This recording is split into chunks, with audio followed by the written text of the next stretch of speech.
vou falar para vocês sobre a teologia do corpo de São João Paulo II. Se chama, na verdade, o amor humano no plano divino. Tá? Esse nome, teologia do corpo, é o nome que as pessoas comumente acabaram chamando, por ser vamos dizer assim, uma frase que ele usou bastante ao longo das catequeses. Mas o nome que ele deu, o João Paulo II, é Catequeses sobre o amor humano no plano divino. Quando ele fez o primeiro ciclo das catequeses, ele entregou para os bispos no Sínodo da Família que ele fez, não lembro o ano que foi, depois eu tenho marcado. E aí, quando ele entregou para os bispos o primeiro ciclo de catequeses, tinha esse nome. Então, o que ele procurou fazer? Explicar sobre toda a realidade do amor humano, da vivência do amor, que toda pessoa vive. O amor é uma realidade que é universal, em relação a Deus. E ele usou muitas vezes a palavra teologia do corpo, a gente também vai ver por quê, então. Vocês, ao longo de toda a fé, que foram vendo a importância do discipulado, de conseguir seguir aí os passos do mestre. E é isso também que São João Paulo II vem ensinar para nós nessas catequeses. É um percurso que toda pessoa tem que viver para conseguir também chegar à santidade. Então, ele vai falar com relação a comportamento em sala de aula, ele vai falar com relação à postura, com relação a outras pessoas. A gente vai ver um pouco sobre isso. Vou fazer em 3 partes, então. Tá? Esse barulho sou eu que estou fazendo aqui? Por que será? Da outra vez também, né? Eu não sei falar diferente, mas, por enquanto, vai ter que ficar assim mesmo. Bom. Hã? Não sei. Vai ser a primeira parte, contextualização, a segunda parte, os fundamentos, e a terceira parte, os ensinamentos das catequeses e a prática escolar. Tá? É bem teórico, e até muita gente que pega as catequeses para ler, fala, eu li a primeira e entendi, na segunda já entendi mais ou menos, na terceira eu já não quis mais ler. Porque, na verdade, o João Paulo II ele era muito filosófico. E o que ele falava era muito profundo. Então, muitas vezes a gente vai ler, a gente entende só superficialmente. Eu vou explicar para vocês os fundamentos de forma assim, mais clara possível, da forma mais clara que eu conseguir, mas é um pouco teórico. Então, vocês façam um esforço aí para ficar acordados, tá bom? Se der muito sono, espero que não, mas às vezes dá. A contextualização, então. Foram 133 catequeses que o Papa apresentou. Vocês devem saber que o Papa, toda quarta, apresenta uma catequese sobre algum assunto. Então, ele apresentou por 133 quartas-feiras este assunto. Durou aproximadamente 5 anos. Então, vocês imaginam que eu vou falar aqui em praticamente 1 hora e 45 minutos, porque ele falou por 5 anos. Então, eu vou falar o que é básico, ideias principais, fundamentais, mas é claro que eu não vou conseguir falar tudo que ele falou de forma profunda, mas é uma introdução, um fundamento sobre o assunto. E esse foi um tema que para ele era tão importante que do ano que ele entrou no pontificado, ele começou a falar e falou por 5 anos seguidos. Ele só parava nas quartas-feiras que tinha alguma outra coisa importante, que nem a Semana Santa, ou alguma outra coisa, tá bom? Bom, é um tratado de antropologia, teologia moral e sexual. O que é antropologia? Estudo do ser humano. Então, ele fez um estudo profundo do ser humano com relação a Deus, a pessoa humana com relação a Deus, por 5 anos explicando tudo isso. E também sobre a questão moral e sexual. Moral é o que nós fazemos, então, de bom ou de errado, e sexual no sentido de se comportar como homem e como mulher. Tá? Depois eu também passo tudo isso daqui para vocês. Vocês não precisam copiar. Se vocês quiserem anotar alguma outra coisa, vocês fiquem à vontade. Mas, então, ele vai explicar tudo isso por muito tempo. É importante a gente compreender, então, para que a gente tenha uma visão adequada da pessoa humana. Qual é a visão que a igreja tem sobre o homem, sobre o ser humano? A gente conseguir entender quando nossos atos são bons ou ruins, que é a parte moral, e como ser verdadeiros homens e mulheres no mundo, que é essa parte mais da questão sexual, da sexualidade. Tudo bem? Até aí? Ele explicita nessas catequeses o ensino de todos os outros escritos dele e também de outros papas. Então, se a gente lê os documentos dele, por exemplo, Veritatis Splendor, Evangelho Vitae, entre outras coisas, vai sempre estar falando das mesmas coisas que ele disse na catequese. Só que nas catequeses ele vai explicando de forma mais detalhada, tá? E ele trata do amor humano no plano divino, que foi o tema que ele deu. Tudo bem? Então, essa era a contextualização. A gente agora vai ver os fundamentos. São 6 os fundamentos, vamos dizer assim, os assuntos principais que ele trata nessas catequeses. Primeiro é a questão do princípio. Segundo, da criação e da natureza do homem e da mulher. Terceiro, da queda, da redenção e da corporeidade humana. Quarto, ele vai falar sobre o amor humano. Quinto, sobre sexualidade. E 6, mais explicitamente, sobre a teologia do corpo mesmo. Por que ele diz teologia do corpo? Isso, gente, vocês não vão pegar as catequeses e tá assim. Catequese sobre o princípio. Catequese sobre a criação. Não. Ele vai falar sobre o princípio em todas as catequeses. Ele vai falar sobre a natureza humana em muitas catequeses. Ele vai falar sobre o amor humano em muitas. Então, são princípios que têm, basicamente, todas as explicações dele, são fundamentos que ele usa para cada explicação. Tudo bem? Vamos começar com o primeiro, então, que é o princípio. O princípio é o princípio de tudo, e é por aí que a gente vai começar também. Tá bom? Ele começa na primeira catequese, do primeiro ciclo de todas as palestras, falando sobre o diálogo de Cristo com os fariseus, sobre a indissolubilidade do matrimônio. Esse diálogo está lá em Mateus 19 e também em Marcos 10. Eu não coloquei o diálogo aqui, mas provavelmente todo mundo lembra. Que os fariseus se aproximaram de Jesus e perguntaram: é permitido ao homem divorciar-se de sua mulher por um motivo qualquer? E aí Jesus vai dizer assim: mas vocês não leram que desde o princípio Deus criou o homem e a mulher e disse: por isso o homem deixará a sua casa e se unirá à sua mulher e os dois serão uma só carne. Aí os fariseus retrucam. O que eles falam? Porque foi então que Moisés permitiu dar para a mulher o libelo, se fala? De repúdio lá, o atestado de repúdio, de divórcio. Aí ele fala o quê? Moisés fez isso por causa da dureza dos vossos corações, mas no princípio não foi assim. Tá? Então, quando ele fala isso, quando ele diz: não lestes que o Criador desde o princípio e depois ao princípio não foi assim, ele coloca o quê? São João Paulo II explica, e São João Paulo coloca isso também no Veritatis Splendor, que é um documento dogmático, que ele diz: para ser cristão tem que acreditar nisso daqui. Então, o que ele diz? O princípio revela o que Deus pensou. Para nós conseguirmos viver a verdade, nós temos que voltar àquilo que Deus revelou no princípio. Tá? Então, se no princípio não foi assim, se nós não estamos vivendo segundo o princípio, o que nós estamos fazendo é errado. O que ele fala, então? Olha o que ele demonstra nessa simples fala. Ele faz uma antítese primária. O que ele faz de antítese, então? Ele fala assim para os fariseus: vocês não leram que o Criador, desde o princípio, ou seja, ele contradiz, naquele discurso, as maiores autoridades da época. Então, todo mundo já ficou assustado, porque disse: nossa, esse cara tem autoridade, né? Ele contradisse as autoridades. E depois ele faz uma antítese secundária. Ele contradiz o próprio Moisés, que para eles era, então, extremamente importante, um dos mais importantes realmente na história da salvação deles. E isso mostra quem era Cristo. Por quê? Como que Cristo vai falar do princípio se ele não estava lá? Né? Então, essa análise até São João Paulo II explica que quem fez foi um judeu. Quando o judeu começou a ler esse texto, ele falou assim: mas quem que é esse? Que contradisse os fariseus, que contradisse Moisés e que fala do princípio. Como é que ele sabe do princípio se ele não estava lá? Como é que ele pode pedir para a gente retomar o princípio? Então, é um texto que prova a identidade de Cristo, prova que Cristo era o próprio Deus. Né? E o princípio é o quê? é o que Deus pensou, como Deus fez, que é revelado no livro do Gênesis.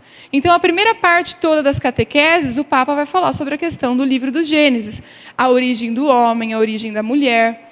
Tá? O princípio é a revelação da verdade do ser humano, que é chamado a responder ao desígnio de Deus.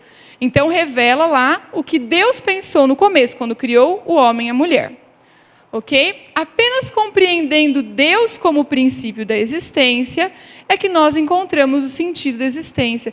Então, o Papa também diz o seguinte: por que hoje tanta gente não tem mais sentido de viver? Porque não compreende de onde surgiu.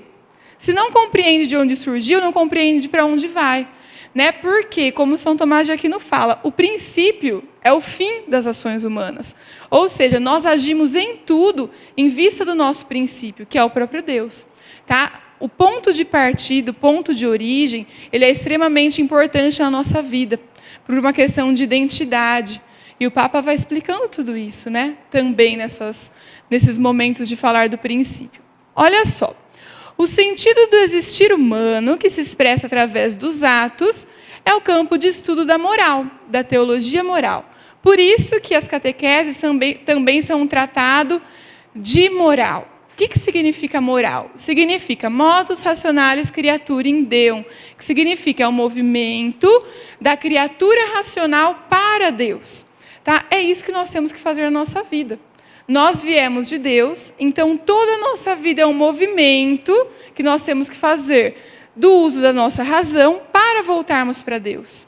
Tá? Isso é a moral. Quando você, então, não caminha em direção a Deus, você está indo contra o seu próprio fim, você está errando, você está sendo imoral. Né? Agora, quando você pensa em Deus como seu fim, e todos os seus atos são de acordo com o que te faz chegar para Deus, você está vivendo moralmente bem. Deu para entender? Tá? Então, isso é que é moral. São os nossos atos versus Deus, né? Em direção a Deus. A partir do princípio, todo agir humano ganha um sentido bom e ruim. Isso é muito importante de saber e é também muito comprometedor. Porque você precisa saber, se você não sabia ainda, que absolutamente tudo que você faz na sua vida ou é bom ou é ruim. Tá? Santa Catarina de Sena mesmo diz, né, que quem não caminha para frente, regride. Não tem como você ficar parado. Não tem como você fazer um ato e pensar, isso não tem nada de bom ou não tem nada de mal, isso é indiferente para mim. Tudo na sua vida ou vai te fazer ir para mais perto de Deus, ou vai te afastar de Deus. Então, tudo aquilo que não te faz ir para mais perto de Deus, você precisa saber que está te afastando, porque não dá para ficar parado. O princípio, ele mostra, olha, isso é bom, porque é de acordo com o princípio. Isso é ruim, porque não está de acordo com o princípio. Tá? Então, é um caminho realmente de santidade que ele está tentando ensinar para nós, para a gente conseguir perceber o que nos leva para Deus e o que está nos afastando de Deus. Tudo bem?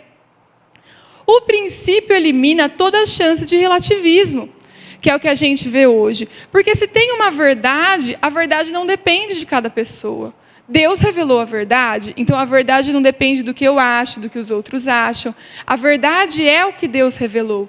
Tá? Então, por exemplo, o simples fato de você estar sentado no sofá, você fala, já fiz tudo o que eu tinha para fazer, vou ir relaxar um pouco. O programa que você está assistindo, ou está te trazendo para perto de Deus, ou está te afastando. Você precisa saber que se não te leva para perto de Deus, te afasta. Parece uma coisa muito radical. É muito radical. Por quê? É assim. O que não nos leva para Deus, nos afasta de Deus. O que não é conforme o princípio, ele é contra o princípio. Então, são coisas muito sérias para a gente pôr na prática, né? Para a gente conseguir se tornar mais perfeito. Como Jesus nos pede, né? Para ser perfeitos como o Pai é perfeito. Por isso, gente, que nós temos o que nós chamamos de lei natural. No princípio, Deus colocou no coração de cada um de nós o que ele chama de lei natural. Para que nós conseguíssemos saber, pela razão, o que é o bem, o que é o mal, o que é verdade, o que é mentira. Então, vamos supor que você diz, mas eu não consigo perceber se isso está me deixando mais perto de Deus ou mais longe de Deus.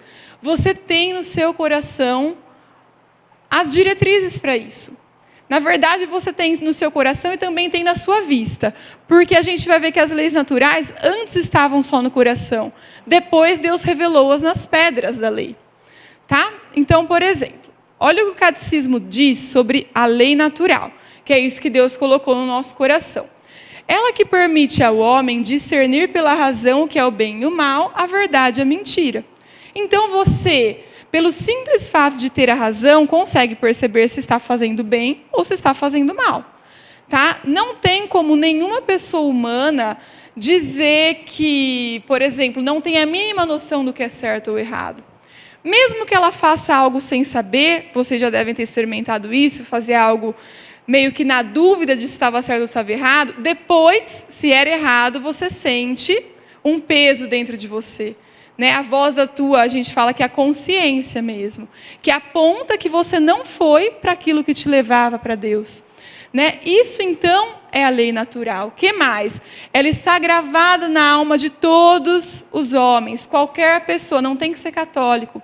Tá? Deus colocou isso no coração de todo ser humano. Todo ser humano, simplesmente por ter a razão, consegue saber se seus atos são certos ou errados, pelo menos minimamente. Tá? Pelo menos quando desenvolve a razão, né, que a igreja diz que a idade da razão é 7 anos. Por isso que ela até aconselha muitas vezes que as crianças a partir dos 7 anos possam confessar. Porque elas começam a perceber quando fazem alguma coisa de errado. Então, se elas conseguem perceber já que estão fazendo errado, elas podem ter cometido um pecado grave. E aí, então, se ela não confessa, ela está ali privada de uma graça, tendo cometido um pecado grave, né? Ela está vivendo uma coisa muito séria, um afastamento muito grande de Deus. A lei natural está presente no coração de cada homem e é estabelecida pela razão. Ela é universal e sua autoridade se estende a todos os homens. A aplicação varia muito, todavia, na diversidade de culturas, permanece como uma regra que liga entre si os homens e lhes impõe princípios comuns. Para terminar essa parte da lei natural, elas foram reveladas por Deus nos 10 mandamentos. Então, chegou num ponto, não sei se vocês lembram lá da história da salvação, em que as pessoas começaram a cometer muitas imoralidades. Elas já não escutavam mais essa lei que estava dentro delas. E aí, Deus diz para Moisés, né, eu vou escrever os meus mandamentos em tábuas de pedra, para que as pessoas possam ver e agir segundo a minha vontade. Então, as 2 pedras, uma com os 3 primeiros mandamentos e a outra com o mandamento do 4º ao 10º. Os 3 primeiros que são com relação a Deus e os outros 7 que são com relação ao próximo. Tá? Então, por exemplo, você quer saber se o que você está fazendo é bom ou mal? Se você não conseguiu perceber ainda, pensa com relação aos mandamentos. Tá? Posso até dar um exemplo para vocês. Saiu um filme, isso daí já faz acho que uns 3 anos, ou 2, aqueles Jogos Vorazes, não sei se vocês já ouviram falar. E, na época, não pensava muito sobre isso, fomos e assistimos o primeiro, eu e o Pedro fomos, achamos super legal, tal, era uma coisa de jovem, sei lá. Aí fomos no segundo. Eu estava assistindo o segundo, já tinha começado a pensar sobre essas coisas. E o Pedro ama assistir filme. Eu não ligo muito, mas eu ia porque ele gostava, né? Mas aí eu comecei a assistir aquilo, e se vocês assistiram, não sei se assistiram, tomara que não, mas se assistiram, o objetivo lá era uma questão de sobrevivência, por exemplo, no primeiro, onde um acabava matando o outro, e etc. E no segundo, então, começa assim, uma ideia bem parecida, e eles até batem num menino lá, uma cena que para mim lembrou muito a questão da paixão de Cristo. E aquilo começou a me fazer um mal tão grande, um mal tão grande, um mal tão grande. E eu pensava assim, meu Deus, eu vou pedir para o Pedro para ir embora, ele vai querer me matar. Porque ele que pagou, ele comprou refrigerante, ele comprou pipoca, e agora eu vou falar para ele, vamos embora. E aí eu fiquei, né, mal com isso, pensando. Aí eu virei e falei assim, Pedro, ele falou, você quer ir embora? Eu falei, eu quero. Ele falou, então vamos. Eu pensei, ai, Senhor, meu Deus, graças a Deus que Ele já tinha colocado no coração do Pedro que aquilo não estava bom. Por quê? Não é porque tem problema você assistir um filme. Não é porque tem problema você sair com pessoas que você gosta de se divertir. Porque aquele filme, ele era contra o mandamento. Porque o mandamento é não matar. E o estímulo do filme era que você matasse as outras pessoas. Você pode até dizer, mas é uma ficção científica. Mas são os caminhos que se tem para dentro de você dar abertura para aquele mal. Né? Então, foi uma coisa assim, uma graça que Deus deu e que isso está presente em muitos filmes. São formas, não sei se vocês já viram lá o livro Maquiavel Pedagogo, que ele mostra de formas assim, como que fala? São como instrumentos, técnicas psicológicas para você aceitar uma ideia que você jamais aceitaria.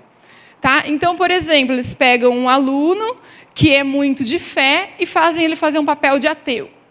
Aquilo para o aluno é uma dissonância muito grande entre o que ele acredita e o que ele teve que fazer. Para ele não se sentir mais tão mal, dentro dele ele pensa, não, tudo bem, dá para ser ateu, isso daí, o que eu fiz é uma coisa normal, eu não fiz nada demais. É um princípio psicológico que o ser humano passa, né, para ele se sentir bem. Então, entre aquilo que ele acreditava e aquilo que ele fez era uma distância, a pessoa, para não ter mais essa distância, ela vai aceitando. Mesma coisa a questão, então, por exemplo, de alguns filmes, de algumas coisas que a gente assiste, que a gente lê. O que acontece com essas coisas? Dentro de você tem esses princípios. Mas aí vai criando essa dissonância e para você não se sentir mal dentro, você começa a dar abertura para essas coisas. Tá? Então, são coisas que a gente tem que tomar cuidado. Lembrar sempre dos mandamentos. Isso é conforme ou contra o que o mandamento ensina? Qual que é o problema moral de tudo isso? Que por muito tempo as pessoas viram Deus como um legislador, que vai fazer o quê? Que vai ver então se você está cumprindo os mandamentos, se você está, ótimo, se você não está, então você vai ser castigado. Tá? Era assim que por muito tempo as pessoas entendiam a moral. Uma moral de consequência, por exemplo. Pensa se o que você vai fazer está certo ou está errado pela consequência que vai ter. Ou pensa se o que você está fazendo está certo ou está errado, pelo que os outros vão dizer sobre isso.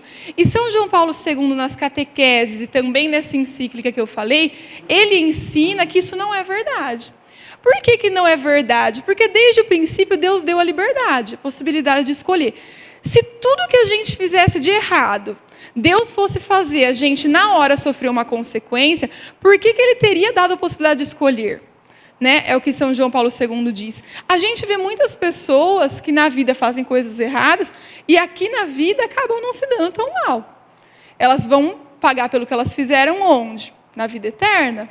Né? Não tem como a gente julgar. O que o Papa explica então que é isso? Na verdade, quando Jesus fala sobre isso, ele lembra de uma segunda parte, que também é consequência daquele diálogo. Não sei se vocês lembram, que é o do adultério. Onde ele diz assim, é permitido ao homem ter uma outra mulher, alguma coisa assim, não lembro do começo. E Jesus responde assim, né? Se um homem olhar para uma outra mulher com o desejo de possuí-la, ele já cometeu o adultério no seu coração. Tá? Então, o que São João Paulo II está querendo dizer aí? Muito mais importante do que o que você faz externamente, dentro do seu coração, o que acontece lá, Deus já está vendo. Você quer saber se uma coisa está errada ou certa? Você quer fazer o que é certo? Não depende só de um ato externo. Depende do que está também no seu coração. Tá? Mas o ato externo importa? Importa. Importa o ato externo e importa também no seu coração. Por quê? Quantas pessoas você olha e estão fazendo, parece que tudo certo. Mas, na verdade, dentro do coração delas, isso pode ser simplesmente uma intenção vaidosa. Por exemplo, de demonstrar que é uma pessoa boa, mas não de querer amar e agradar a Deus com aquilo que faz. Então, o ato da pessoa já não é excelente, como seria se a pessoa tivesse esse desejo. Então, ele quer dizer o quê? Não quer dizer que não importa você pensar que Deus está vendo. Claro que Deus está vendo. Mas essa não é a principal questão. A principal questão é o que está acontecendo no seu coração. Quer dizer, você pode ter todos os atos bons do mundo e dentro do seu coração não ter nenhum sentido verdadeiro para isso. Vou explicar até melhor para vocês entenderem. Eu acho que eu vou chegar lá, mas se não chegar também, eu marco aqui na lousa para vocês. Quem que vai nos ajudar a escolher o bem, o que é verdadeiro? O Espírito Santo. é aí que entra a questão da necessidade da graça. Né? Que o protestantismo, lá com Lutero, dizia só a fé, só a graça salva. No catolicismo, a gente sabe que não é assim. Nós dependemos da graça para ter o discernimento, mas se os nossos atos não forem bons, não tem como a gente ir para o céu. Não tem como eu ser desonesto, roubar dinheiro, fazer um monte de coisa errada, e porque eu acredito na misericórdia de Deus, simplesmente eu ir para o céu. Se eu, de fato, acredito no que Deus diz, eu tenho que agir conforme o que Deus diz. Então, eu tenho que ter um comportamento adequado. Né? É não separar, gente, a fé das obras. É o que acontece, por exemplo, na questão de Lutero, na separação entre fé e obras. Dizer, pela fé você se salva, suas obras são independentes disso. Na igreja não é assim. São João Paulo II, no Veritatis Splendor, ele alerta muito para isso. Para a gente olhar para dentro de nós mesmos, vermos o que fazemos e também termos uma ação conforme o que a gente acredita. Tudo bem? O que é a verdade? Por que isso é importante? Para o ser humano, São Tomás de Aquino diz que existem 3 grandes bens. Tá? A preservação da vida, porque sem a vida não tem como nós fazermos nada. A vivência em comunidade, porque nós somos seres criados em comunhão e para a comunhão. E a busca da verdade. A busca da verdade é algo que nós temos que ter. Se nós deixamos disso, no nosso caso é até um pecado. O catecismo diz, né? A pessoa que comete coisas erradas por ignorância, ela não está pecando gravemente. Mas, se ela é ignorante porque ela não busca a verdade, é um pecado grave. Por quê? É uma questão natural da pessoa humana buscar a verdade. Então, por que eu estou falando da verdade? Porque a gente viu o que é a verdade. Isso vai sintetizar. É a teoria, existem várias hoje em dia, né? Mas a verdadeira da igreja é a de São Tomás de Aquino, que é a teoria correspondentista, que diz que a verdade é uma relação de correspondência entre a realidade, as coisas e o intelecto. Por que eu estou falando isso? Porque a gente estava falando da questão do relativismo, lembra? Onde para as pessoas existem muitas verdades. Não tem como existir muitas verdades, por quê? Se a realidade é uma correspondência, se a verdade, desculpa, é uma correspondência entre a realidade e o intelecto, a perfeita correspondência quem faz é quem tem o intelecto perfeito, certo? Pensa comigo, ó, a verdade é a correspondência entre a realidade, que pode ser uma realidade material ou espiritual, e o intelecto. Para a correspondência ser perfeita, tem que ter o intelecto perfeito. Quem é que tem o intelecto perfeito? Somos algum de nós? Quem tem o intelecto perfeito é Deus. Então, a verdade é aquilo que Deus diz.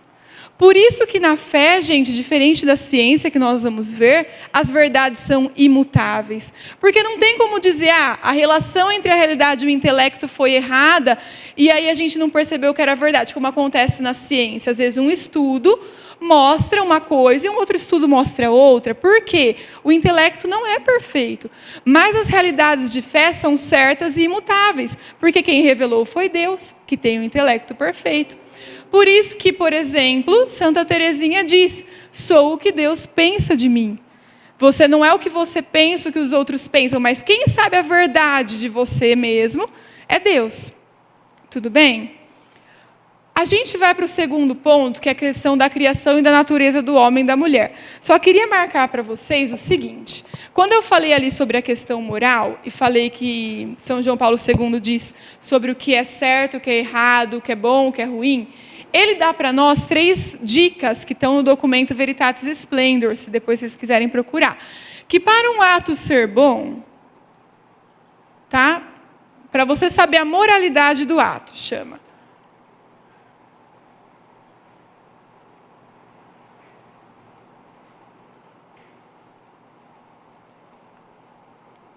Para você saber a moralidade de um ato, quer dizer se um ato é bom ou se o ato é ruim, você tem que analisar 3 itens. Isso está escrito lá na encíclica, eu não pus aí, então por isso que eu estou marcando, tá bom? Então, por exemplo, que eu falei para vocês, não basta ser o ato externo, mas também não basta você falar que está vivendo conforme Deus e não ter ações práticas. Porque depende de 3 coisas, tá? A primeira é o objeto. O que é o objeto? É a ação em si, aquilo que você faz. Tá? Segundo é a intenção. Ou o fim. E o terceiro são as circunstâncias.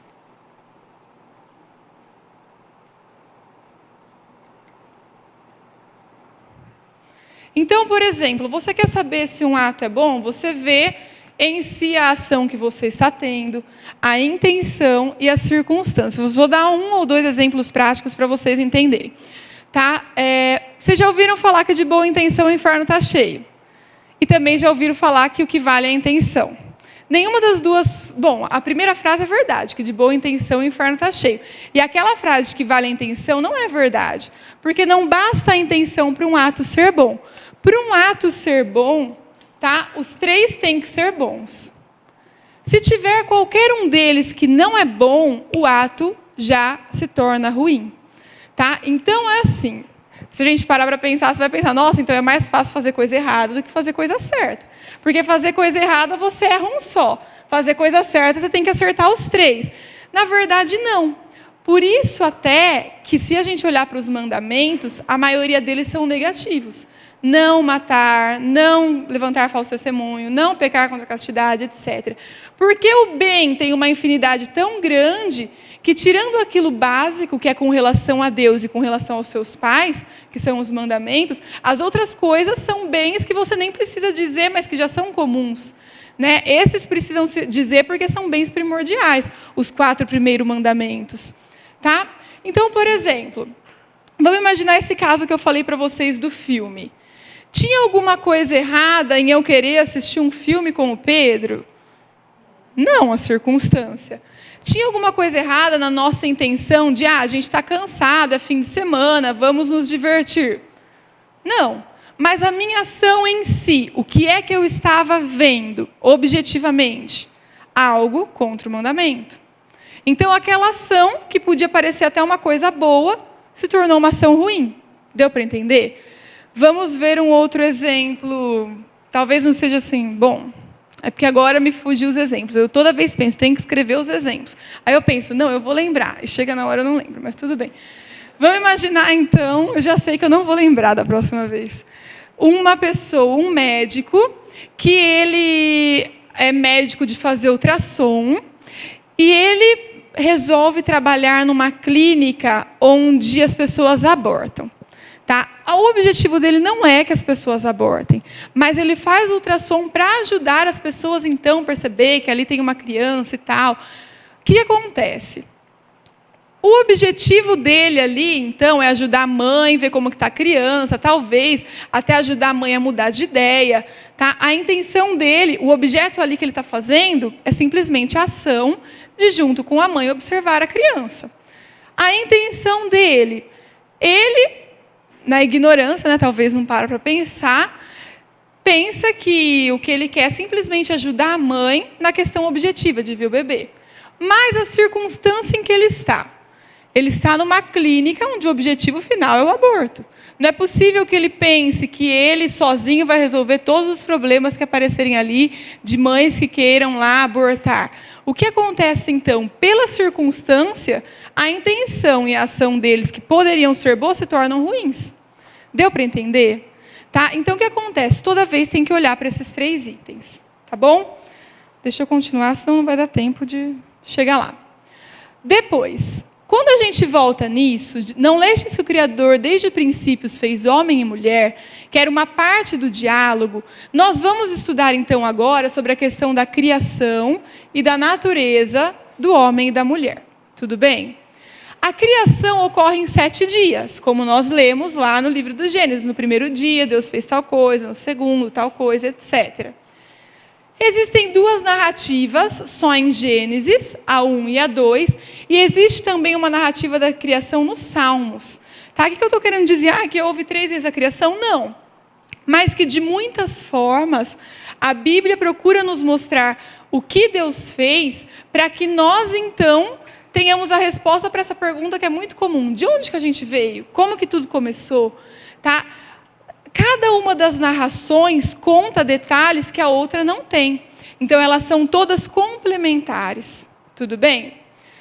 Há uma gradualidade se nós formos observar a criação. Se nós lembrarmos lá das obras dos 7 dias. Olha o que São João Paulo II nos mostra. Para a matéria não viva, Deus usa os termos separou, chamou, fez e pôs. Quando ele vai criar a matéria viva, ele usa os termos criou e abençoou. Então, ele já mostra que tem uma importância a mais, o que é vivo, do que aquilo que não é. Além disso, Deus diz que o que ele fez era bom, e no final ele diz que o que ele fez era muito bom. Tá? A gente vai ver agora as coisas específicas sobre a criação do ser humano, porque é diferente de todas as obras. Então, por exemplo, quando ele vai criar o homem, ele diz pela primeira vez, façamos o homem à nossa imagem, à nossa semelhança. Para todas as outras criaturas, gente, se vocês lembrarem, Deus usa o termo faça-se. Então, faça-se a luz se fez. Façam-se as águas, façam-se os peixes, tudo bem? Quando chega no homem, ele usa o verbo na primeira pessoa do plural. Isso indica o quê? São João Paulo II nos diz que indica que foi uma obra da Trindade. Deus entrou no íntimo de si e junto com Deus Filho e Deus Espírito Santo, Deus Pai Criador, então, realizou a criação do homem. Como nós fomos criados em comunhão, nós só conseguimos viver em comunhão. Tá? Não adianta uma pessoa pensar que sozinha ela se basta. A comunhão é essencial para a vida do ser humano. Tá? É uma obra de amor. A criação, gente, não era algo obrigatório. Deus não precisava ter feito nada da criação. Tá? É o que a gente fala, não era contingente, não era uma coisa necessária. Deus fez porque Ele quis. Foi um ato de amor. Ele não precisava da criação, mas Ele quis criar tudo. Porque Ele quis, é um ato de amor, é uma doação, é um presente. Então, nós precisamos viver pensando nessa realidade. Nós estamos aqui porque Deus nos quis, Deus nos pensou. Eu não posso viver como se eu simplesmente estivesse no mundo sem nenhum compromisso, né? Somente o ser humano é criado imagem e semelhança de Deus. Imagodeia é o termo que a igreja usa. Somente, gente, a hora que vai criar o homem, Deus diz a nossa imagem, a nossa semelhança. Ele não diz isso para nenhum outro ser. Tá? Então, são coisas essenciais que, se nós não reconhecermos, nós não nos damos o devido valor. A gente vê o que a gente vê por aí no mundo. Você fazer uma guerra por causa de desmatar um cerrado e ninguém fala nada quando vai aprovar a lei do aborto. Tá? Porque não reconhece o valor que a pessoa tem. Deus cria o homem com as próprias mãos, não apenas com as palavras, e sopra o seu espírito. Deus forma o homem do barro e sopra o espírito dele. Isso não acontece para nenhuma outra criatura. Nenhuma outra criatura recebe o espírito de Deus. Por isso que nós, diferente dos outros, somos seres também espirituais. Tá? O ser humano não pode ser explicado só pela questão biológica. Isso reduz o ser humano. A biologia, o corpo, é importante? É, a gente vai chegar nessa parte. Mas só isso não basta. Tá? Olha o texto original de Gênesis. Isso daqui é tirado de uma das catequeses. Deus criou o homem, Adam, que significa substantivo coletivo, a humanidade à sua semelhança. A imagem de Deus o criou. Macho, Zacar, que é masculino, e fêmea os criou. Olha só, isso não está querendo dizer que não teve um primeiro homem. Tá? Depois, os outros relatos do Gênesis explicam que teve um primeiro homem. A doutrina da igreja diz que é essencial que você acredite que existiu Adão e existiu Eva. Não dá para dizer que não existiu. E mesmo na biologia, tá? Tudo indica, pelas análises genéticas, que surgiu de um primeiro casal. Não é nenhuma coisa contra a ciência. Às vezes a pessoa sabe e não conhece a ciência de verdade. Tem todas as explicações para isso, que não é o que eu vou fazer aqui no momento, porque esse não era o objetivo de São João Paulo II. Mas Deus criou a humanidade à imagem e semelhança de Deus. Criou o homem e criou a mulher. Como que ele fez isso? Primeiro ele foi lá e criou o homem, aí da costela do homem ele foi e criou a mulher. Cada parte do texto do Gênesis vai explicar um dos detalhes. Tudo bem? Continuando, olha lá, como eu disse, o ser humano não pode ser compreendido nem explicado profundamente apenas com as características reduzidas do mundo, biológicas e físicas. É necessário o metafísico transcendente. O ser humano apresenta características que nenhum outro ser apresenta. Por exemplo, ele foi criado em comunhão e para a comunhão. Prova disso está na solidão original. Vamos lembrar lá do Gênesis. Olha a história. Depois que Deus criou Adão e os animais, o que ele mandou Adão fazer? Vocês lembram? Dar nomes. Então, ele foi lá e começou a nomear. E aí, o que aconteceu? Quando ele deu o nome, ele ficou muito triste. Fala até, o homem se sentiu só, porque ele viu que ninguém era semelhante a ele. Agora, duas coisas que esse texto mostra. Primeira coisa, como é que ele ia se sentir só, se ele nunca tinha estado com ninguém, não sabia o que era estar em comunhão? Como é que ele se sentiu só, então, se ele nunca tinha estado na presença de ninguém? Porque Deus já tinha feito ele para estar em comunhão. Por mais que ele nunca tivesse sentido isso antes, ele sabia que ele tinha sido feito para não estar sozinho. Tá? Então, por isso que na hora que ele deu os nomes e viu que ele era o único daquele jeito, ele ficou triste. Próxima coisa, ele apresentou uma autocompreensão. Nenhum outro ser consegue ter isso. Olha o que ele fez. Ele olhou tudo e viu que era diferente dele. Gente, não tem nenhum outro ser vivo que consegue saber, olha, eu sou assim, Deus me criou assim. Quem tem consciência, autocompreensão, é só o ser humano. Tá? Esse texto do Gênesis mostra as características do ser humano, da pessoa humana. Outra característica, a questão do pudor. A gente viu que no princípio não tinha vergonha. Vocês lembram dessa frase do Gênesis? Ambos estavam nus e não sentiam vergonha. A questão do pudor que a gente tem, o que é o pudor? É essa realidade de que hoje ninguém fica nu na frente do outro e não sente vergonha. Todo mundo sente vergonha. Por quê? Depois do pecado, o jeito de olhar a outra pessoa não era mais o jeito que Deus olhava. Então, a pessoa, quando alguém olhava para ela, Adão, ao olhar para Eva, Eva ao olhar para Adão, um sentia-se ferido pelo outro. Tá? E esse ferido é porque o olhar não era mais o olhar de Deus. Como que isso pode ser, então, reestabelecido? Por exemplo, por que no sacramento do matrimônio o homem não tem vergonha de ver a mulher nu e a mulher não tem vergonha de ver o homem nu? Porque eles têm que olhar um para o outro como Deus olhou. Não é mais aquele olhar de pecado que tem entre as pessoas do mundo. Tá? Então, são realidades que estavam antes, que foram quebradas pelo pecado, mas que foram reestabelecidas também pela graça dos sacramentos. Tá bom? Outra característica é a questão da liberdade. Somente o ser humano é livre. Por quê? Para ser livre precisa de duas coisas: ter razão e conhecer a verdade. Quem não tem razão, não consegue usar a razão, não consegue ser livre. Tudo bem? Por isso que só o ser humano é livre. E a natureza racional. Gente, não sei se vocês lembram lá, quando João, no Evangelho de João, fala assim: no princípio era a palavra. E a palavra era Deus, e a palavra estava com Deus, e a palavra se encarnou e habitou entre nós. Se a gente pegar o grego, no princípio era o Logos. O Logos tem duas traduções para ele: palavra e também razão. Então, no princípio era razão. Deus é razão. Nós somos imagem e semelhança de Deus por termos razão. Não que a gente não seja por todas essas coisas que eu falei. A gente é por tudo isso e também por termos a razão.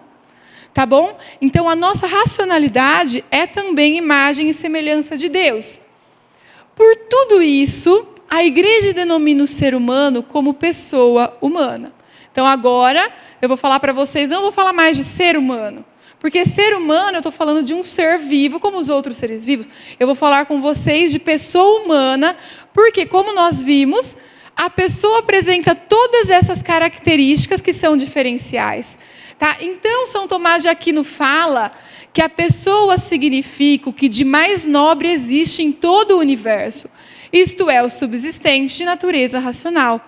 O que existe abaixo de Deus e que é sustentado por Deus de natureza racional. Essa frase, gente, dele, já faz com que a gente tenha compreensão da nossa importância. Você é o que de mais nobre existe em todo o universo. Qualquer ser humano vale mais do que qualquer planta, do que qualquer animal, do que qualquer coisa que não seja um ser humano. E os seres humanos, quem vale mais? Eles têm a mesma dignidade. O valor deles não está no que eles fazem ou deixam de fazer, mas está em ser imagem e semelhança de Deus. Por isso que a igreja diz que você não pode matar na eutanásia, por isso que você não pode abortar, porque um ser humano que está na barriga da mãe tem a mesma dignidade de um que está trabalhando, que está fazendo o que for. Um ser humano que está numa cama de hospital tem a mesma dignidade de um que está vivendo aí fazendo seja o que for. Porque ele tem dignidade, ele tem essa nobreza, porque ele é imagem e semelhança de Deus, não pelo que ele faz. Deu para entender? Essa visão de utilitarismo, né, que promove, por exemplo, a questão da eutanásia, de matar as pessoas que estão doentes, os idosos, é uma questão puramente utilitarista. Você não reconhece o valor da pessoa pelo que ela é, mas pelo que ela faz. E aí, por exemplo, você vai me dizer, mas e um bebê que não tem cérebro, né? Que não tem um bebê anencéfalo, que nasce com alguma parte pequena do encéfalo? Ele não tem como usar a razão. Mas, apesar dele não usar a razão, por natureza, ele teria essa capacidade. Ela não está funcional. Do mesmo jeito que um casal que às vezes tem algum problema biológico não consegue ter filhos. Por natureza, eles são uma família, porque a família tem que naturalmente ter a capacidade de ter filhos. Por isso que uma família de homossexuais não é uma família, né? É um casal homossexual. Mas não está funcionando aquela ferramenta, vamos dizer assim, biológica. Deu para entender? Tá? Então, reconhecer esse valor. Pessoa, como São Tomás de Aquino diz, é um nomen dignitatis. É um nome que dá dignidade. Gente, isso surgiu na igreja. Tá? Quem começou a chamar o ser humano de pessoa foi a igreja. Por quê? Por causa das pessoas da Santíssima Trindade. Foi daí que surgiu. Se Jesus veio e se encarnou, ele deu essa dignidade a nós por sermos imagem e semelhança de Deus. Eles são pessoas divinas, nós somos pessoas humanas. Deu para entender? Tá? Eu sei que é muita coisa, eu sei que é muito pensativo. Se estiver cansado, pode levantar, não tem problema, tá bom? Porque dá sono, porque é uma coisa pesada, não é uma coisa assim, fácil de digerir, escuta e pronto. E eu também, como eu já disse da outra vez, todo mundo dá risada na minha cara, eu não faço muita gracinha, porque esse é meu jeito mesmo, tá? Eu não sou de ficar fazendo muita piada, essas coisas. Eu sou mais séria, então isso às vezes não ajuda muito. Eu tenho que pedir essa virtude para Deus ainda, né? Isso. Tenho que fazer uma dupla com o Pedro, porque ele é praticamente só gracinhas. E eu não consigo fazer gracinhas. Isso. Aí vocês iam só dar risada, ninguém ia ouvir o que eu estou falando também, se o Pedro ficasse aqui fazendo a coisa. Mas tudo bem. Bom, a gente viu aqui, então, sobre a criação da pessoa humana. Tudo bem até aí? Vimos 2 pontos. Princípio, a criação e a natureza do homem, da pessoa criada como homem e mulher. Tá bom? Outra coisa importante, essa ideia de ficar separando homem e mulher é uma questão não sexista, linguagem da ideologia de gênero, tá? Falar boa noite a todos e a todas, para os homens e as mulheres. Por quê? Usar o termo masculino, que é o mais comum, ele é linguagem sexista, eles falam, que é diferenciar o homem da mulher. A linguagem não sexista, você tem que sempre usar os 2 termos. Claro que a gente não deve fazer isso, porque qual que é o problema? Você não está sabendo o que está falando com você quando fala boa noite a todos? Sempre foi assim. Agora que eles estão querendo criar essas ideias. Uma vez eu li até em sabe aqueles papeizinhos que vem na Bíblia? Na Bíblia não. Que dá na missa, às vezes, da liturgia. Começaram a enfiar irmãos e irmãs em lugar que não tinha. E isso tudo é coisa da linguagem sexista. Se a gente pegar o missal, não está escrito assim. Em alguns pontos, sim, porque a igreja achou necessário, mas não é assim em tudo. Então, a gente tem que tomar cuidado com essa linguagem, né? Por isso que quando eu falo homem, obviamente estão o homem e as mulheres. Tá bom? Não precisava nem explicar isso, eu acho, né? Mas tudo bem. Terceiro ponto. A queda e a redenção, assim como a corporeidade humana. O quê? A queda foi um preparativo para aqui. Para vocês entenderem melhor. Ela está me ajudando já, né? Já que eu não faço gracinha, exatamente. Isso. Então a queda, gente, é justamente isso que aconteceu. Foi quando houve, vamos dizer, essa quebra no momento, lá no que estava acontecendo, naquilo, na nossa, vamos dizer assim, na nossa compreensão de Deus, na nossa relação com Deus. Porque primeiro havia um estado de inocência. Era quando a nossa natureza estava íntegra. Por isso que fala status natura íntegra. Tá? Quer dizer, a natureza do ser humano estava perfeita, como Deus tinha feito ela.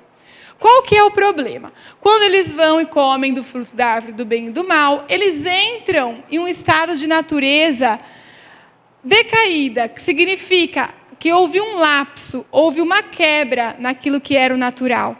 Tá? Então, a gente passa de um estado de natureza íntegra para um estado de natureza do ser humano mesmo, corrompida pelo pecado. Tá? Foi corrompida pelo pecado. E a gente nasce assim. Isso faz parte do homem histórico. Ocorreu no coração da pessoa humana uma quebra da aliança com Deus. Por isso que a gente tem que ser batizado, porque a gente nasce com esse pecado original.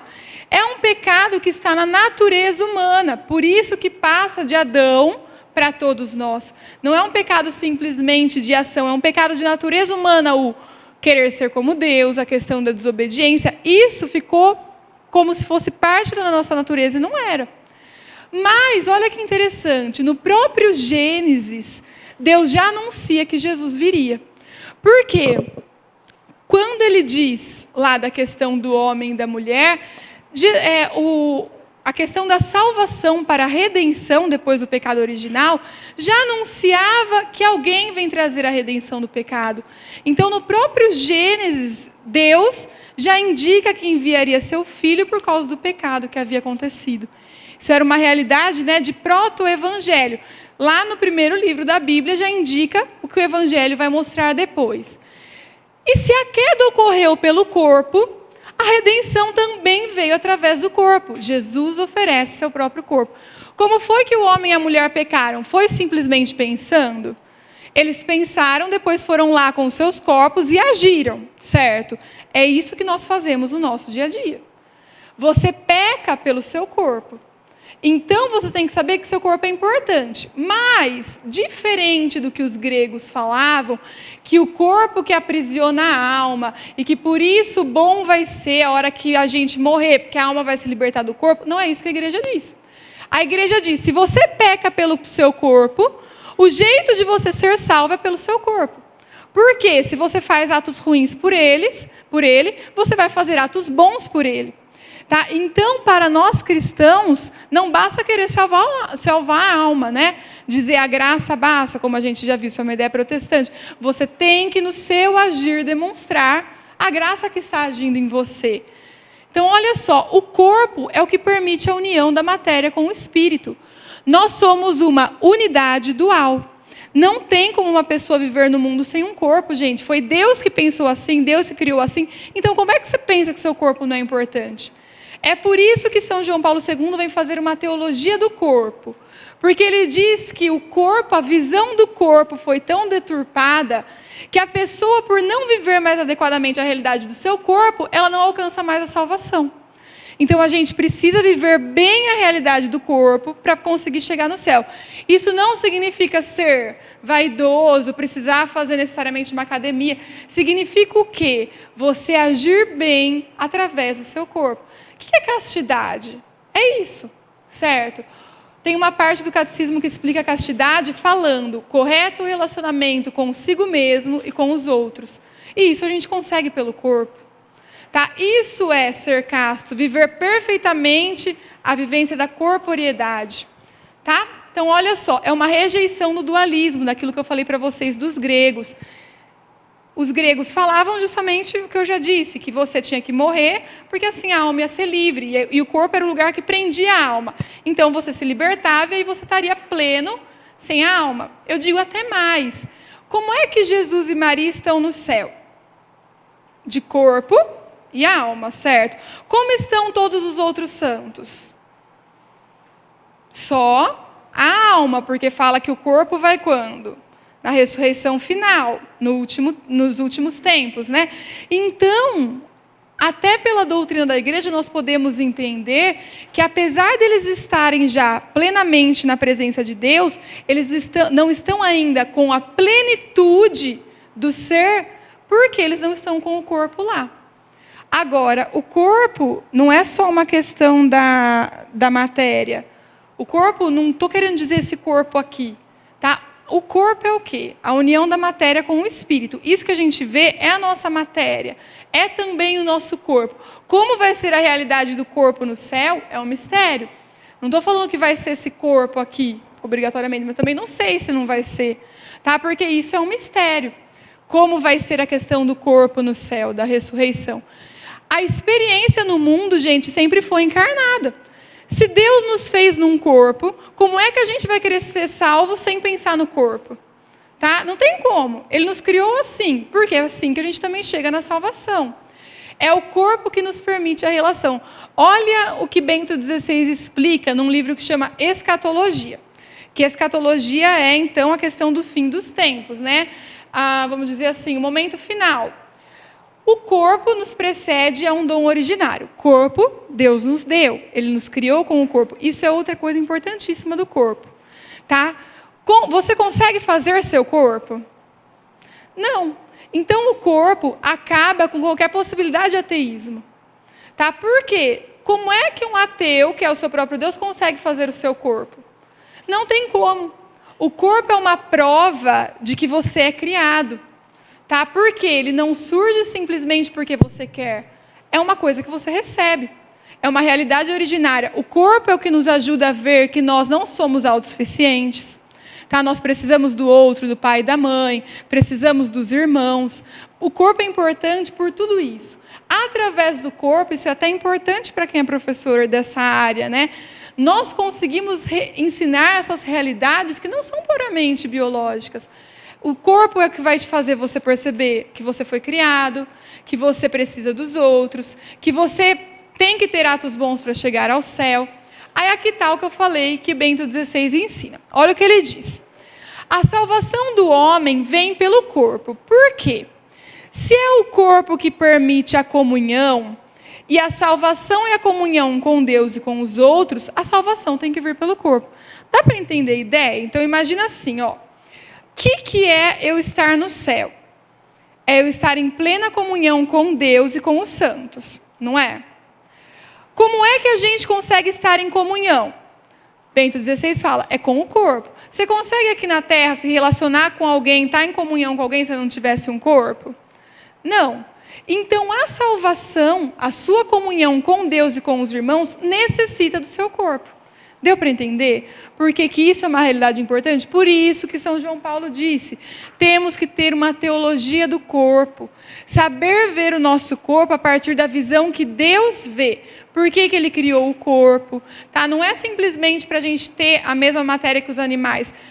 Por que Aristóteles chamava o ser humano de animal racional? Por causa da matéria. Tá? E por que ele chamava de racional? Porque só o ser humano, a pessoa humana, tem razão. Mas a matéria para nós não basta. E isso, gente, não é uma coisa triste, isso está escrito na Bíblia. Tá? No Gênesis 2 está escrito, Deus criou o homem e todos os animais do pó da terra.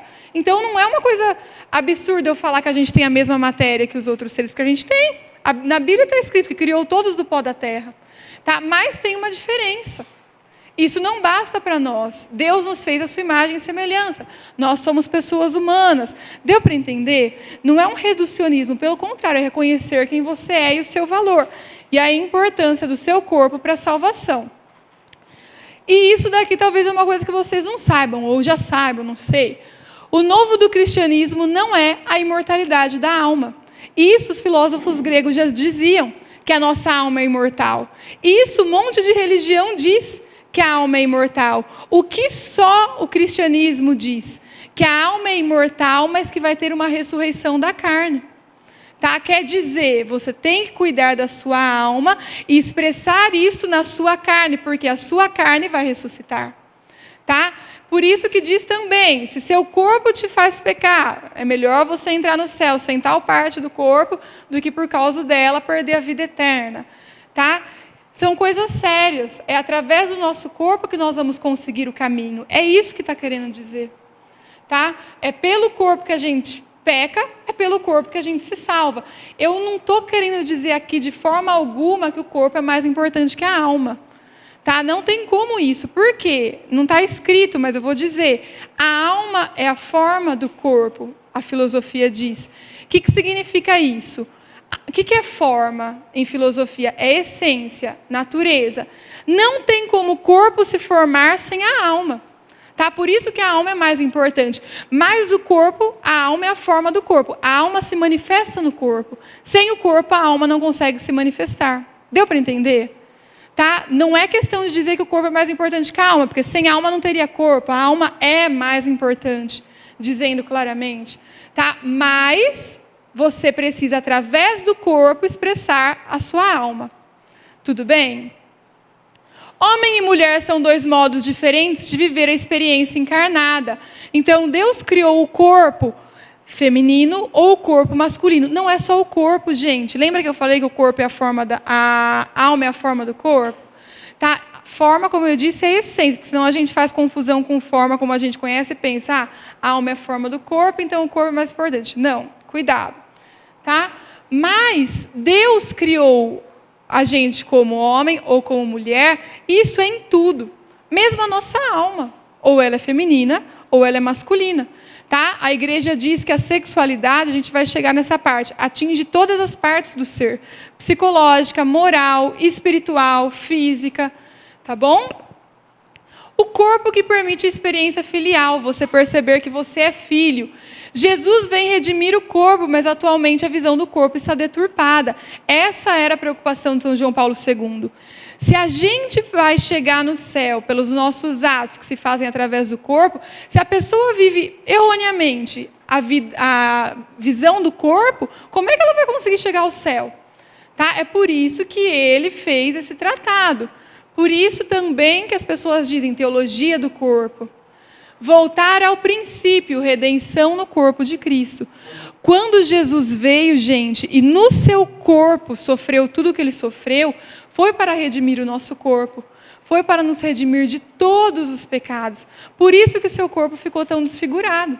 Porque ele precisava viver no seu corpo a realidade necessária para nos dar a salvação. Entendem como a questão do corpo é séria? É nele que a gente vai expressar, de fato, o que a gente vive? Tá? Com Jesus foi assim. Isso é uma prova. Né? Não é, eu não estou falando algo que eu deduzi ou que o Papa deduziu. É algo que aconteceu na vida de Jesus, que é ele que nos mostrou o que Deus pensou. A procriação só é possível pela presença de um corpo. Precisamos viver profundamente a dignidade do corpo para chegarmos à transcendência. Foi o que eu falei para vocês.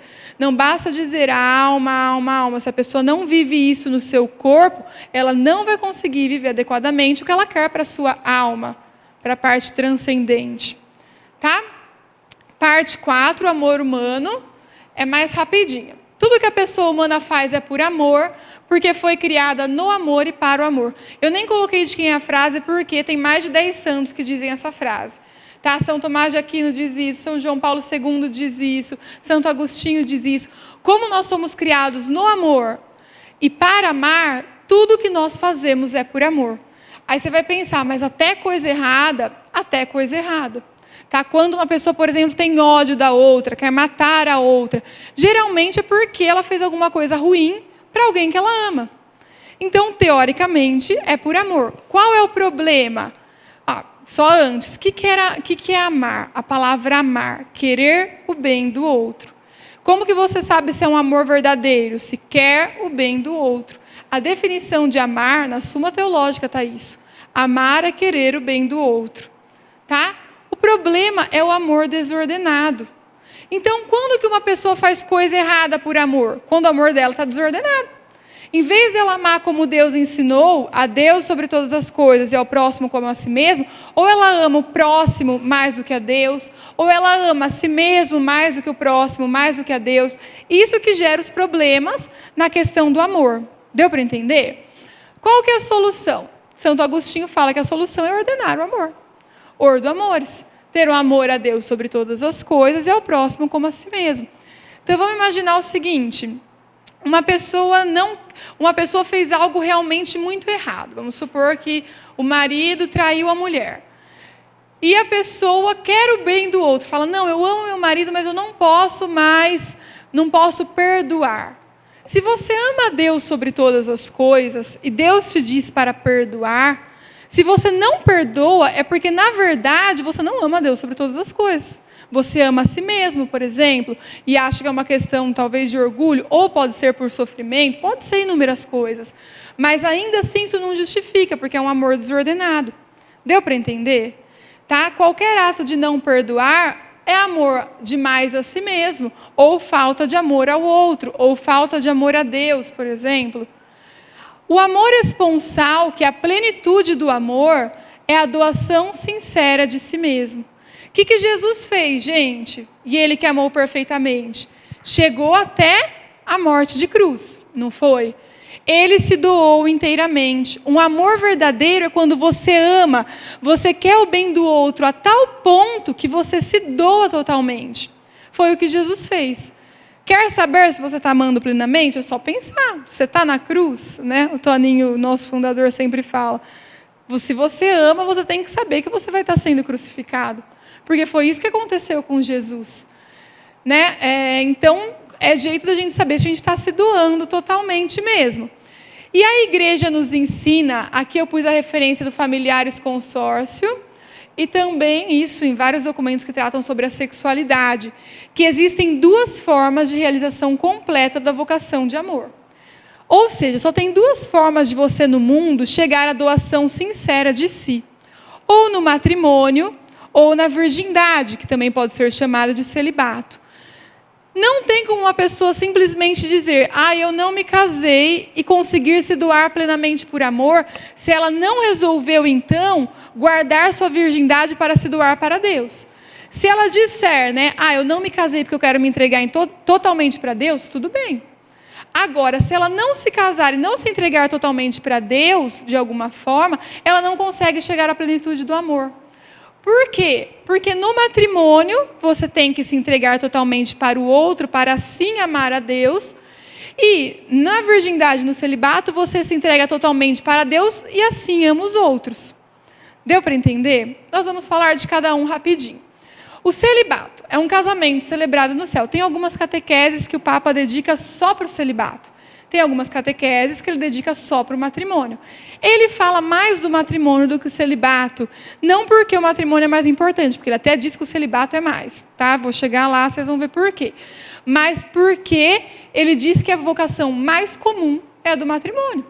É a forma como a maioria das pessoas vive. Então é importante a gente saber viver de forma que isso nos leve ao céu. Vamos entender melhor para vocês entenderem por que eu falei que a do celibato é mais importante. Senão a gente que casou vai ficar tudo triste, né? Pensando, nossa, podia ter feito uma coisa mais importante, não fiz. Não é bem assim, olha só. Quando Jesus diz, há eunucos que a si mesmos se fizeram assim, por amor ao reino dos céus. O que ele está querendo dizer? São pessoas que não quiseram se casar por amor a Deus, por amor ao reino dos céus. Não é uma rejeição da sexualidade. Não é que a pessoa tinha um problema e não quis se casar. Não é que a pessoa não conseguia conviver com outro e por isso quis se casar. Ela fez isso por amor. Deu para entender? Ela podia ter se casado. Ela podia ter feito tudo, mas por amor a Deus ela conseguiu fazer essa renúncia.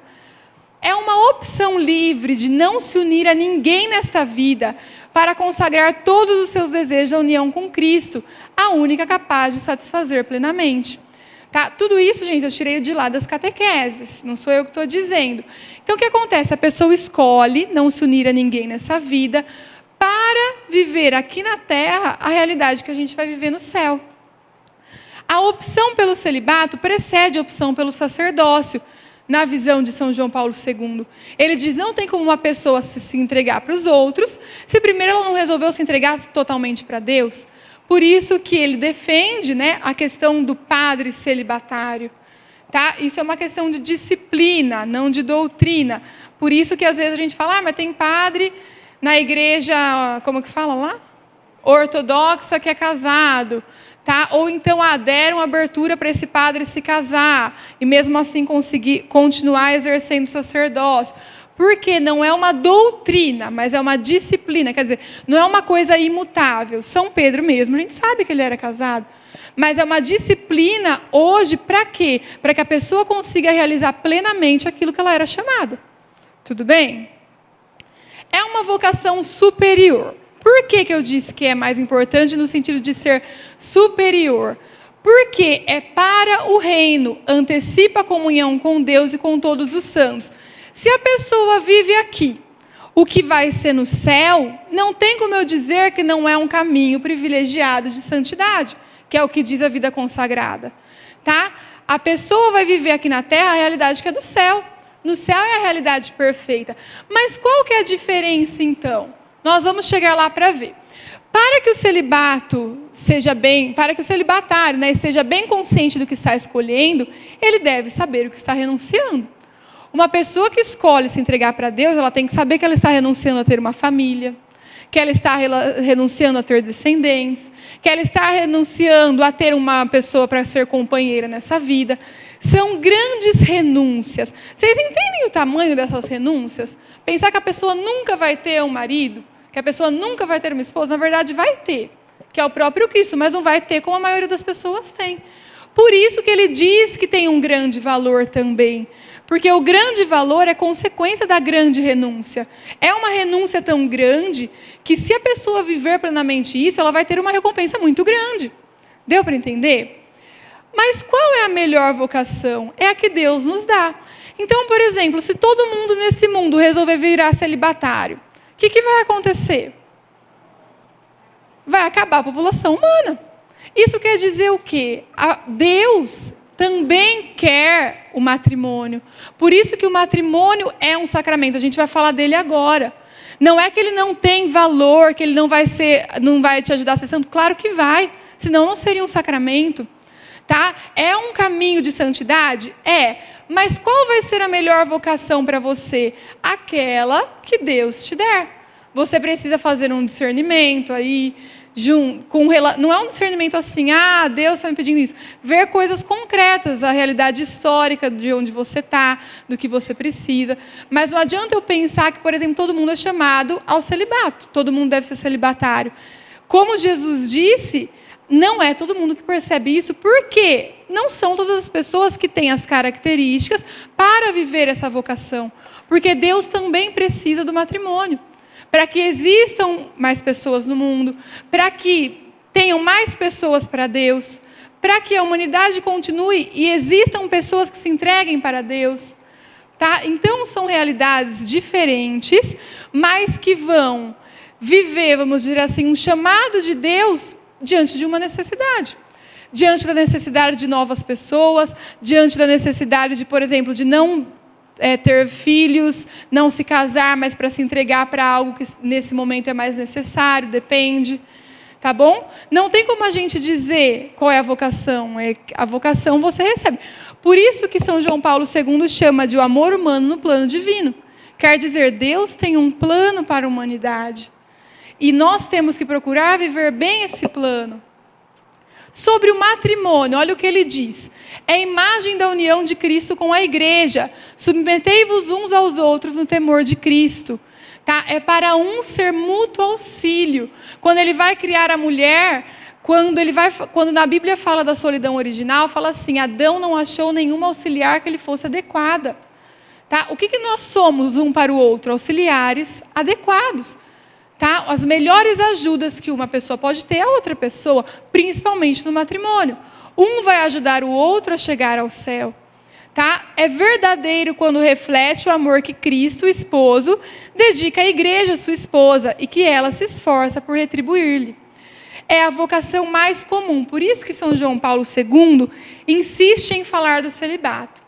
Porque ele diz assim, o celibato não é tão comum. Se nós não falarmos, quem é celibatário não vai viver essa vocação.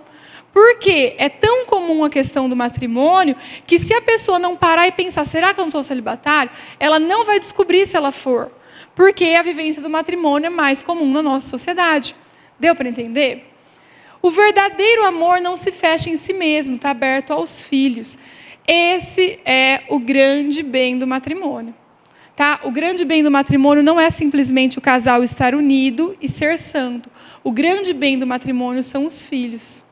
Tá? Por isso que hoje as famílias que não se abrem para os filhos, na verdade não estão vivendo mais bem a vocação do matrimônio cristão. Porque se o bem do matrimônio é os filhos e as pessoas estão rejeitando os filhos, qual é o valor do matrimônio? Tá? Deixa de ter o valor do matrimônio. Aí você vai dizer, pode me perguntar, Raquel, mas e se a pessoa casa e não consegue ter filhos? Se a pessoa casa e não consegue ter filhos, não é uma opção que ela fez por não ter, mas ela precisa descobrir o que Deus está pensando para a vida dela. Né? Na Bíblia mesmo diz, o único jeito digno de se pedir um filho a Deus é colocando os joelhos no chão e rezando. Tá? Então, está escrito lá quando vai falar de Ana, que concebeu Samuel, não sei se vocês lembram, no Antigo Testamento. Tá? Então, o que acontece? Se o casal não consegue ter filhos, ele talvez não tenha filhos físicos, mas ele vai ter que gerar filhos de outras formas. Gerar filhos espirituais, gerar filhos para Deus, como ele geraria fisicamente.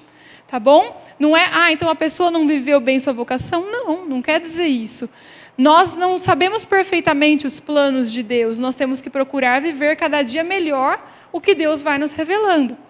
Né? O ato conjugal com o sentido procriativo e unitivo. Gente, até o primeiro documento sobre o matrimônio, que foi o Casti Connubii, falava explicitamente, o primeiro sentido do ato sexual é o procriativo. Tá? Depois a questão unitiva. Então não basta o casal pensar, não, tenho que me unir ao meu marido. Você tem que tentar procriar. Porque isso é um bem do matrimônio. Ou então, gerar filhos para Deus de outra forma. Sabe, é o que a gente falou, a doação sincera de si. Se doar totalmente. Se não for de uma forma, da forma como Deus te pedir, de acordo com o seu contexto histórico, ali na realidade que você está. Deus dá sinais claros, né? Ambiente adequado para a procriação. Tem a questão da paternidade responsável. O que a igreja diz que é paternidade responsável? Ter quantos filhos você puder educar. Tá? O que quer dizer, então? Enquanto você puder educar os seus filhos, ter os filhos. Só não ter filhos se você realmente não pode educar. Pode ser por diversos motivos, agora não vem tanto ao caso essa questão da regulação, dos métodos naturais de regulação, mas só o método natural é permitido para regular. Não pode tomar anticoncepcional, não pode usar camisinha, não pode ter nenhum outro método, DIU, vasectomia, como que chama outro? Do homem? Como? Laqueadura, isso, falei o contrário. Abstinência periódica, que é um método natural. A contracepção é imoral. Tá? Se você está impedindo a vida, você está impedindo a concepção, tá? Você então está tirando o sentido do ato, do matrimônio, então você está fazendo uma coisa que é um pecado grave. Claro que não é pecado grave enquanto você não sabia, é depois que você sabe. Tá? Mas procurar viver corretamente isso, viver a castidade. Lembra que a gente falou que a castidade? Perfeito relacionamento com si e com os irmãos. Consigo e com os irmãos. Necessidade da graça de Deus. Paulo VI, gente, quando escreve a Humanae Vitae e propõe para os casais que vivam somente para controle dos filhos, abstinência periódica, dizer, o método natural, ele fala assim, eu sei que o que eu estou pedindo é muito difícil. Ele falou, eu sei disso. Só vai ser possível se Deus te der uma graça. Tá? Humanamente, ele fala, não é possível. Mas é possível pela graça de Deus. Porque um casal que vive o método Billings lá, que é essa abstinência periódica, quando seria o ponto em que a mulher mais desejaria ter o ato sexual é quando não pode, porque é a época em que ela está fértil. Tá? Então, são coisas muito difíceis para um casal viver. Um casal que deseja ter filhos, que quer, mas que por um motivo sério não pode no momento. Tá? Então, são coisas que só com a graça de Deus. Tudo bem? E o quinto ponto, sexualidade humana. Não lestes que o Criador desde o princípio os fez homem e mulher, e disse por isso o homem deixará o pai e a mãe e unir-se-á à sua mulher. Homem e mulher são duas formas diferentes de viver a experiência encarnada. Já havia dito essa frase. Não é conveniente que o homem seja só, vou dar-lhe uma auxiliar semelhante a ele. Então, o homem e a mulher são um auxílio para o outro. Mulher foi feita a partir da costela do homem. Não foi feito do pé, não foi feito da cabeça, foi feito da costela. Por quê? É igualdade no sentido de dignidade. Tá? Ambos têm natureza comum, a mesma dignidade. E, gente, eu vou dizer claramente, só nisso o homem e a mulher são iguais. Em dignidade, em mais nada. Tá? Não tem mais nada que o homem e a mulher são iguais. Nem no jeito de pensar, nem no jeito de fazer as coisas, nem no jeito de rezar, em nada. Quando a gente escuta dizer, né, que as mulheres lutam pelo direito igual do homem e da mulher, eu fico pensando que bobagem que estão fazendo. Porque imagina se a mulher que acaba de ter filho, depois de 5 dias tiver que trabalhar. Nessa hora ninguém pensa, né, quando você está querendo direito igual, é todos os direitos iguais. Né? Outra coisa, por exemplo, a mulher tem que ter o mesmo direito de oportunidade de emprego que o homem. Então, a mulher, eu acho que agora devia trabalhar numa construção, trabalhando lá como os pedreiros, e quero ver se ela vai falar isso de novo. Por quê? Porque tem coisas que são específicas para o homem, tem coisas que são específicas para a mulher. Não tem nada de indigno um homem trabalhar como pedreiro. Ele tem o corpo próprio para isso, ele consegue fazer isso tranquilamente. Agora, uma mulher vai fazer isso, vai dar um mês, ela vai estar cheia de problema físico. Tá? Problema nas costas, problema nos braços, problema nos ombros. Às vezes, a mulher, até só de fazer limpeza exagerada, acaba se machucando, porque o corpo dela é mais frágil. Tá bom? A força física. Né? Quantas vezes eu ouvi a mulher falar, não, porque a mulher não precisa do homem para nada. Tem que mandar essas mulheres trocarem pneu, por exemplo. Tem que fazer uma força lascada. Tá? Mesmo os homens, outro dia, o Pedro falou para mim que eles foram trocar e tinha um amigo dele que era super forte. E ele pensava, agora vamos ver se esse cara é forte de verdade. E não conseguia girar um negócio, entendeu? E era um homem. E que visivelmente parecia forte. Quer dizer, as coisas são específicas. O que dá força física é o cromossomo Y, que produz testosterona, que a mulher não tem. Tá? Então, é reconhecer o papel de cada um, a função de cada um, a complementaridade. São criados diferenciados para communio personarum. Significa para a comunhão de pessoas. Tá bom? O homem e a mulher são diferentes para conseguirem viver em comunhão. Auxiliar exprime uma reciprocidade. O que significa? Um reciprocamente ajuda o outro. Tá? Ajudam a viver a santidade, ajudam a levar os filhos para Deus. A pessoa também é imagem de Deus devido à comunhão. Sexualidade masculina e feminina são complementares, como eu disse, um complementa o outro. Tá? Não é completa, porque não é que a gente é incompleto, a gente é completo já. Mas um ajuda o outro a ser mais o que Deus pensou. A missão da mulher e do pai. Gente, isso daqui é independente de se a pessoa vai para o matrimônio ou para o celibato. Toda mulher, todo homem é chamado a ser marido e pai. Toda mulher é chamada a ser esposa e mãe. Tá? O homem vai ser marido e pai no matrimônio, ou vai ser marido da igreja e pai de filhos espirituais. A mulher, ou vai ser esposa e mãe no matrimônio, ou vai ser esposa de Jesus e mãe de filhos espirituais. O simples desejo por ter filhos não é um sinal de que a pessoa tenha vocação ao matrimônio. Santa Clara, por exemplo, tinha o desejo imenso de ter filhos. Ela amava segurar o bebê no colo. E ela sempre falava isso para Jesus. Nossa, mas eu amo segurar o bebezinho e tal. Tanto que, num 25 de dezembro, que é dia do nascimento de Jesus, até mostra no filme de Santa Clara, ele dá para ela a graça dela segurar ele no colo. Porque ela diz que ela sempre quis segurar um nenenzinho no colo. E aí as irmãs escutam, né, o choro de bebê, quando chegam na capela e vão ver, ela está segurando Jesus, que acabou de nascer lá no 25 de dezembro. Tá? Então, esse simples sinal não quer dizer que a pessoa deve se casar, mas quer dizer que ela precisa ser esposa e mãe, a mulher. O homem precisa ser marido e pai. A sexualidade permite superar a solidão, que nós vimos lá, então o homem deixou de estar só. O pudor é o reconhecimento de um valor e de uma diferença. Gente, não é uma coisa ruim a gente esconder o que é mais íntimo nosso dos outros. Isso é você reconhecer que essas partes íntimas têm um valor. Tá? Por isso que a pessoa tem que ter pudor, a gente fala hoje em dia, né? Precisa reconhecer o valor do seu corpo. Quantas roupas, né, que a gente vê, na verdade, vão fazendo com que a pessoa perca o pudor. Então, a gente precisa tomar cuidado com isso. Tudo isso eram coisas que o Papa falava. Para compreender bem a sexualidade, é necessária a visão personalista.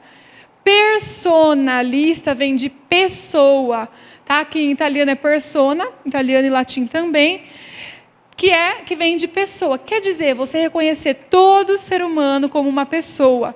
Se é uma pessoa, tem uma dignidade única, eu tenho que olhar para ela como alguém que Deus criou, que tem uma missão, que se ela não desempenhar, ninguém no mundo vai desempenhar. Única, insubstituível, incomunicável, inviolável. São definições de Ricardo de São Vítor sobre a pessoa, né? Não tem como eu substituir uma pessoa, eu substituo o que ela faz, talvez. Talvez nem até o que ela faz, dependendo se é uma coisa específica da pessoa, mas eu não substituo a pessoa. Por último, dos fundamentos sobre a questão da teologia do corpo, porque esse nome, né? É o estudo sobre a maneira como Deus revela seu mistério através do corpo humano. É um amplo comentário à doutrina contida em Humanae Vitae. Se vocês, isso é muito interessante, né? Porque todo mundo criticou muito Paulo VI quando ele fez o Humanae Vitae. E São João Paulo II ficou tão triste com isso que ele falou: eu vou explicar o Humanae Vitae até eles entenderem. E ele procurou, então, ele mesmo diz que as catequeses fossem um amplo comentário à doutrina de Humanae Vitae. Tá? Porque aquilo era uma coisa tão verdadeira e que estava perdendo tanto sentido, que assim que ele entrou no pontificado, ele falou: eu preciso falar sobre isso. E eu vou falar até enquanto eu puder. E ele dizia que isso era o que ele mais fazia no seminário, quando ele era padre, quando ele estava no seminário, e mesmo antes de ir para o seminário, falar sobre a questão do amor. Né? Ele falava assim: quando vocês forem falar com os jovens, falem sobre o amor, porque o amor é uma realidade que todos vivem em algum momento de sua vida. Né? Então ele dizia, eu sempre, todo mundo, são comentários dele em vários textos que tem, né? Porque eu estudei lá no Instituto João Paulo II, então a gente lia bastante texto do que ele dizia. E ele falava assim, eu aprendi a chegar num lugar com um jovem e falar sobre amor. Era uma coisa difícil, às vezes entrava em tema complicado, mas eu me atrevia a isso porque eu sabia que essa realidade era que ia fazer diferença na vida deles. E o que ele fala? Que a catequese não é uma catequese para quem não é católico, mas é uma nova evangelização para aqueles que são batizados, mas que não são mais crentes. Porque não vivem como aquele que está caminhando para Deus. Lembra o que era moral? Movimento da criatura racional para Deus. Tá? Então, por exemplo, a gente precisa pensar. As nossas vestes nos levam para perto de Deus, os nossos atos nos levam para perto de Deus, tá? Entre outras coisas aí. O corpo proclama um grande mistério de Deus, por isso que a gente fala teologia. O próprio Deus Filho viveu a experiência encarnada, o corpo faz parte da teologia. O que é teologia? Estudo de Deus. Mas Deus Filho teve um corpo. Então, o corpo entra na teologia, porque o estudo do corpo de Deus Filho e também de nós, que somos imagem e semelhança de Deus. Tá? Temos e somos um corpo e somos imagem e semelhança de Deus. Então, aí a gente acaba essa parte que falava sobre as catequeses.